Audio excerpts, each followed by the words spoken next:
हर हर महादेव। देवों का देव महादेव जी के चरण में प्रणाम करती हूँ, मेरा प्रणाम स्वीकार हो। माता गौरा पार्वती के चरण में प्रणाम करती हूँ, मेरा प्रणाम स्वीकार हो।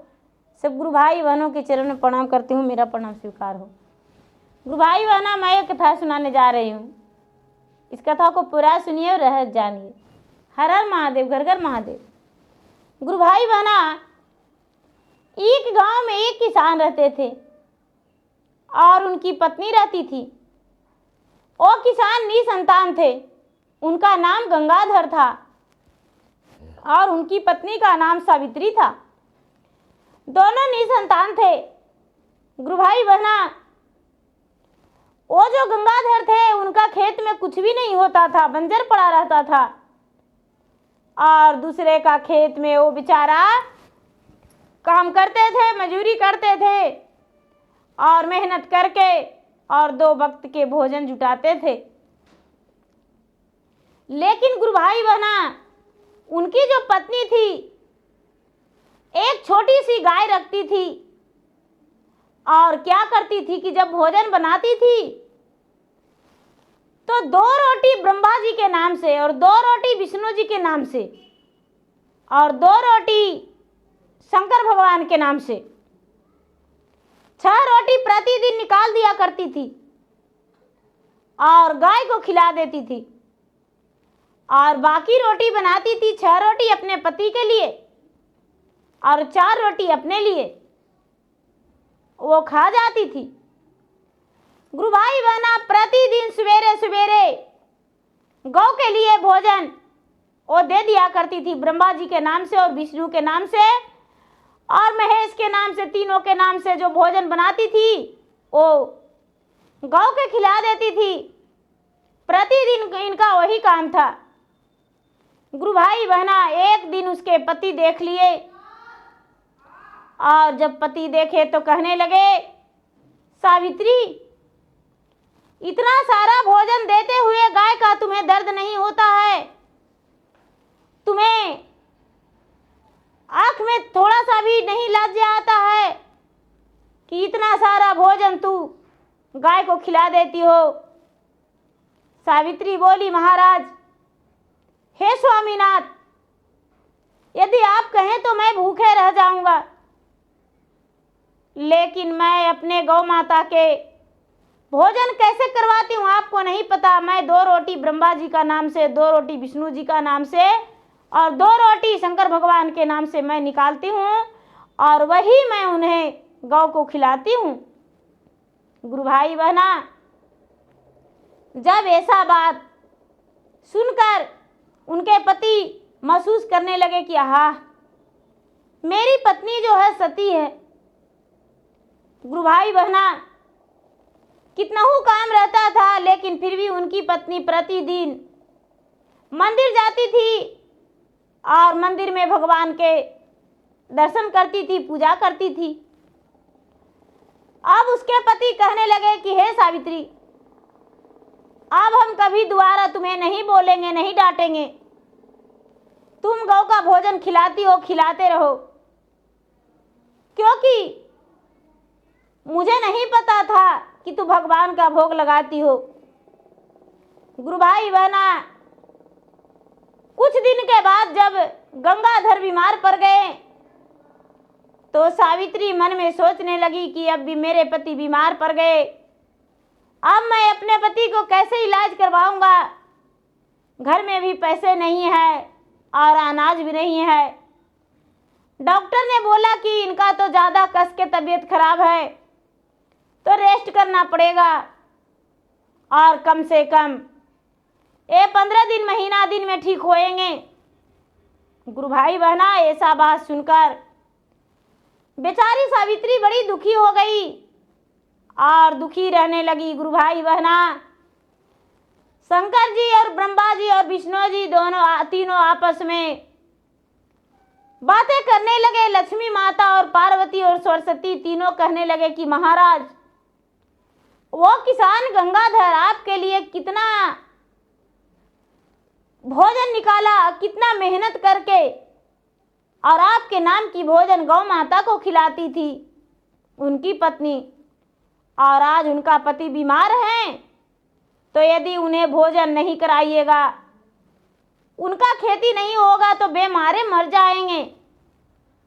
गुरु भाई बहना,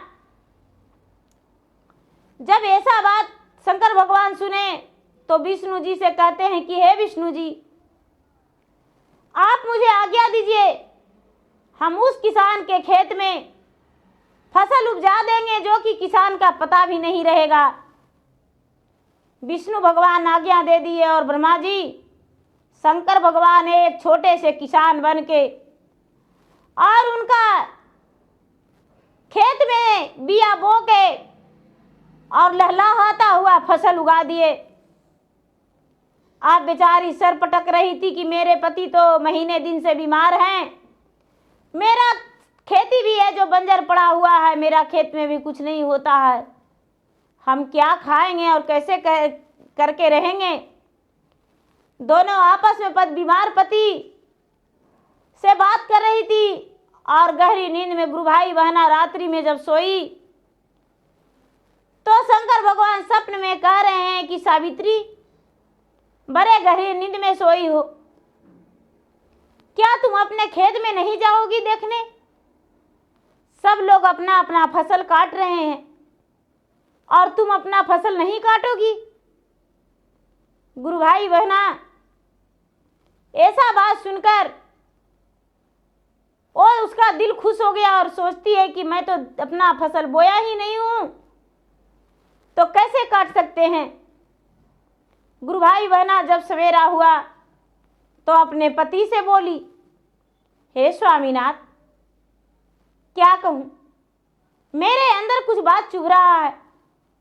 उसके पति कहने लगे, क्या?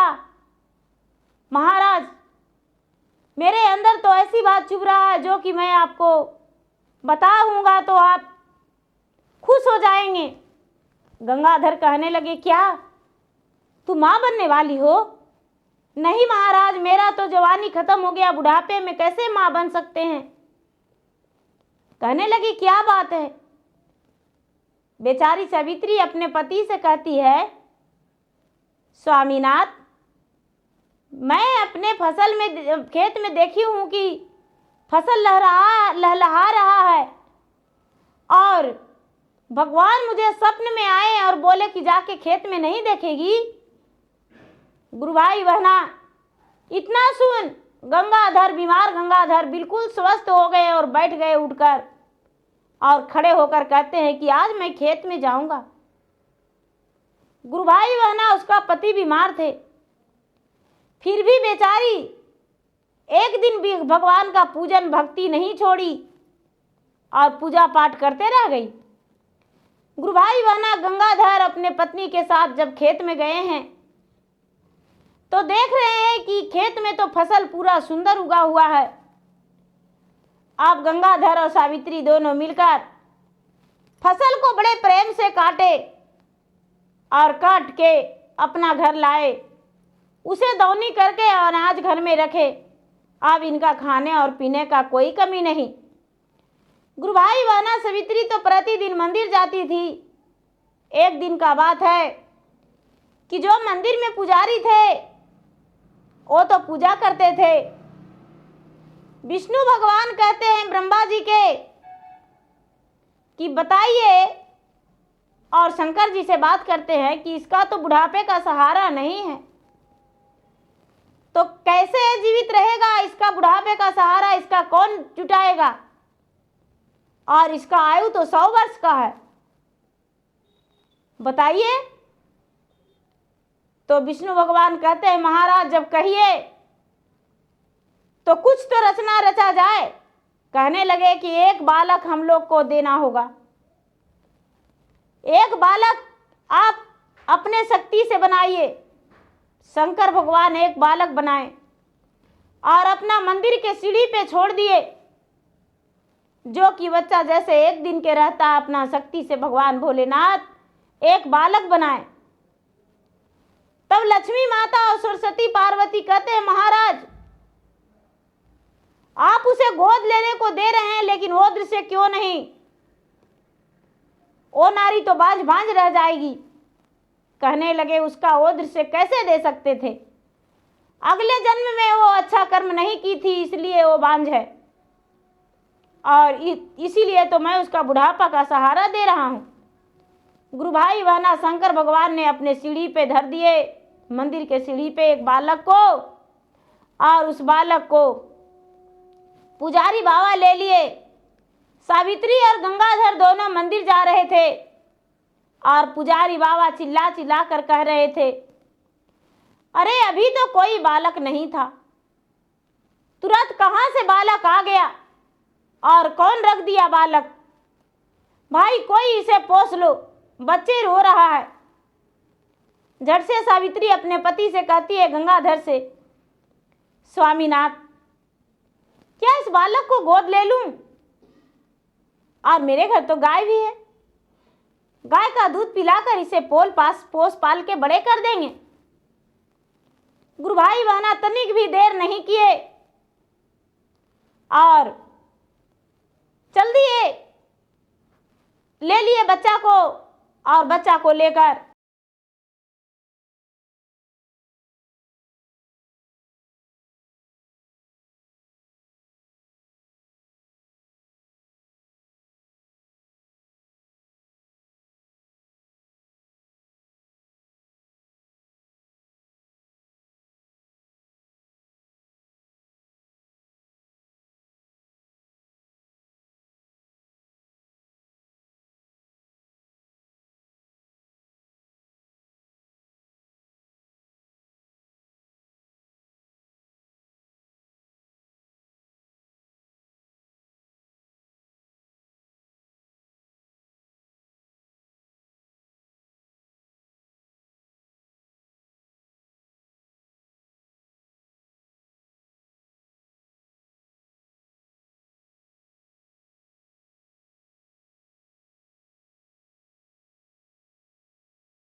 मंदिर की सीढ़ियां से उठा के लाई हो?